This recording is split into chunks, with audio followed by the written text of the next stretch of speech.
Hi, TJ Callan here with Callan's Crafting Studio, and thanks for tuning in. If you've been here before, welcome back. And if you're new to my channel, please consider subscribing.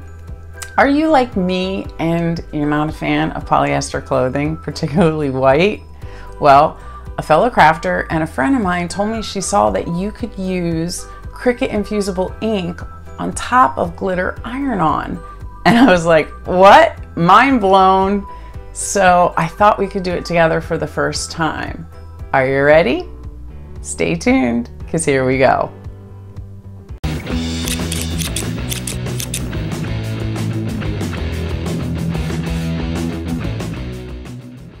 When this product came out, I have to admit I was not super stoked about it. I hate polyester material, and I rarely wear white shirts or tanks. I really kind of prefer darker colored clothing. And yeah, I've tried it on the coasters. I'm not having a whole lot of luck with that. I really need to, I guess, keep practicing, but how many coasters can you make? I don't know. But you know, I do love making things, you know, clothing pieces. So I did another video showing my first time using the Infusible ink, and I did do it with the recommended materials, and I'll post that link above if that video interests you. But when I found out about this, it was a game changer for me because I'm a glitter fan and I love all things sparkly. So I thought, let's give this a try and see how it goes. So first I tested it on a few pieces, and because I wasn't sure what color glitter you could use it on. And I think what I learned is only the white works really well. I tried it on the gold and the silver, and I do not think that turned out very good. However, it did come up pretty nicely on the white. And this is the color that I'm using today because that's, you know, sort of my colors of my craft room. And I think it really worked well. So hopefully everything's gonna go good here. So some of the supplies that I'm gonna use, and I'll put links down below for any of the supplies, but I'm using the Infusible ink. This one is called Distress Cool Water, and I have a piece of the butcher paper ready to go. I also have a Teflon sheet, and I've gone ahead already and ironed on my glitter iron-on the shirt. So that's why I'm going to use the Teflon sheet, and I'll explain that in a second. And I'm using the 12 by 12 Cricut Easy Press mat, and I'm using the original Easy Press because I have that one in the larger size. I do have a couple of the Easy Press 2s. I have the mini, and then I have the little small one. I think it's 9 by 9, but the surface area is not large enough. And I know you have to make sure when you're using the Infusible ink that you use a heat surface that is going to cover all of it, because you got one shot at this. So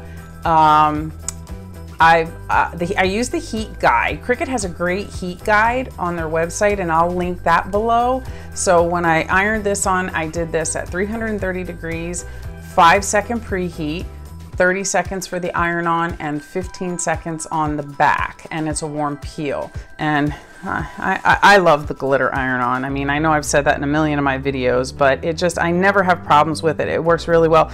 Actually, the bottom one is not Cricut brand. That one is Sizer brand, but the top one is Cricut brand because I was using some scraps that I had.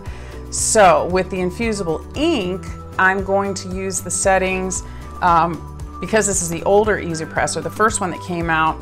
They recommend 360 degrees for 120 seconds, so it's a full 2 minutes. If I had the newer one, it would be a little less time than that. And I've already gone ahead and cut out my logo using the ink transfer sheet. So because they want me to do a 5-second preheat for, I'm sorry, a 15-second preheat for this, and I've already applied the iron on, I am going to use the Teflon sheet just to protect the glitter that's already on there. So we're just gonna, I'm not really concerned about it burning or anything, but I just thought it's always safer. And sometimes you get burn marks up around the collar, I've noticed, particularly with my heat press. So if you can protect it, it always helps. So let's just do that. We're just gonna set this down. I'm just gonna kind of count in my head 15 seconds because I don't wanna reset my timer because I already have that ready to go. So I really hope this works. I guess we'll see. We'll see together for the first time. I can tell you that I'm certainly not having easy luck with this on the coasters at all. I just really need to practice with that more. So that's fine. That's about 15 seconds. So that's preheated. Now, I think the reason that you want to preheat it is to get the moisture out of it. And, but now I need to let it cool down again for a second, because you don't want to apply the ink transfer sheet when it's super hot, because it'll prematurely begin to add the ink. So, and normally you'd use a lint roller on this, but I'm really applying it directly on top of this glitter. So I already kind of pre-lint rolled it. There's a few pieces of lint. As you know, if you watch my videos, it's all about the cat hair in my house, which is why it's kind of crazy that I wear black clothing, but oh well. So, all right, that's cooling down pretty good. So I'm gonna take this piece. I'm also not going to use the piece of white cardstock that they recommend that you put in between. One, because I'm not applying it directly on the material, it's going on top of the glitter. And two, it's a black shirt, so I don't really think it's gonna bleed through. But if you feel more comfortable doing that, certainly slip in the piece of white cardstock. So really all I need for this is the butcher paper. So we're still cooling down just a little bit longer. I think we're pretty good, just a little warm, but all right, let's give this a shot. So of course, you know, the key to this is you're going to have to make sure that you line up your design exactly over top of the glitter one. So that could be a little tricky. We'll see how this goes.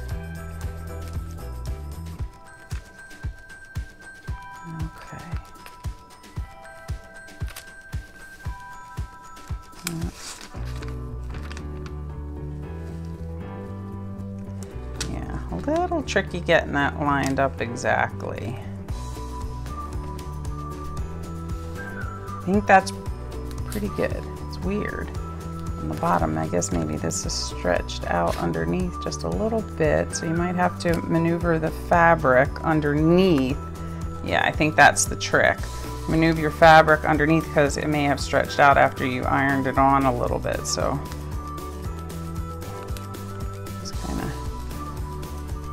That looks pretty good. All right.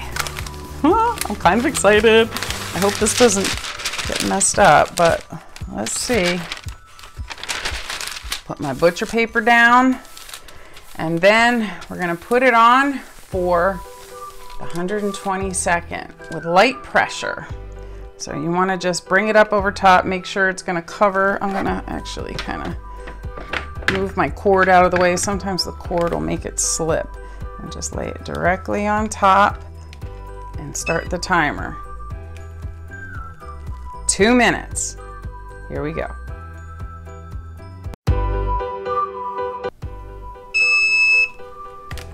All right, let's lift it up, carefully put it back. Okay, I know that's gonna be hot. Fingers crossed. Let's see. Let it cool down just for a second. Perhaps I'll take the mat underneath off of it so it cools down a little bit faster. By the way, this is not like 100% cotton t-shirt. This is simply just, let's see. This is a 60% cotton, 40% polyester t-shirt. So I don't know if that helps or makes a difference, but it's black and it's not white. That's the part I'm most excited about. All right, let's see. Warm peel, still warm. Fingers crossed.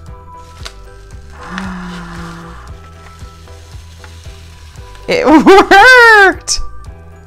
It worked! That's pretty cool.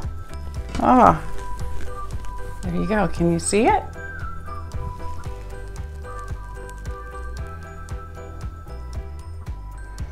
Okay, it's really hard to see on camera, but it did work. But you do see a little bit where you really have to make sure that you've lined it up. It almost looks like a shadow effect actually, which, you know, I'm not hating.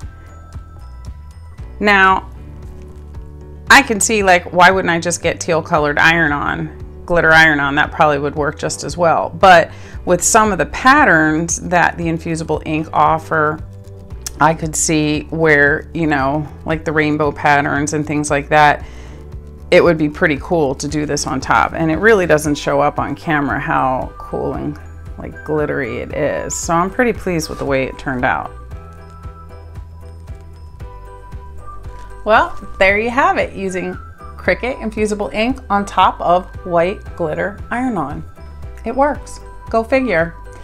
Would I do it again? Probably, with the right design. I don't know that this is the right design for it. You probably want something more like a unicorn, or I don't know, something that would have a really cool pattern in it. And I bet you can do some really interesting things with it. So I hope you liked this video. If you found it useful, please give it a thumbs up. I appreciate it, and we'll see you next time.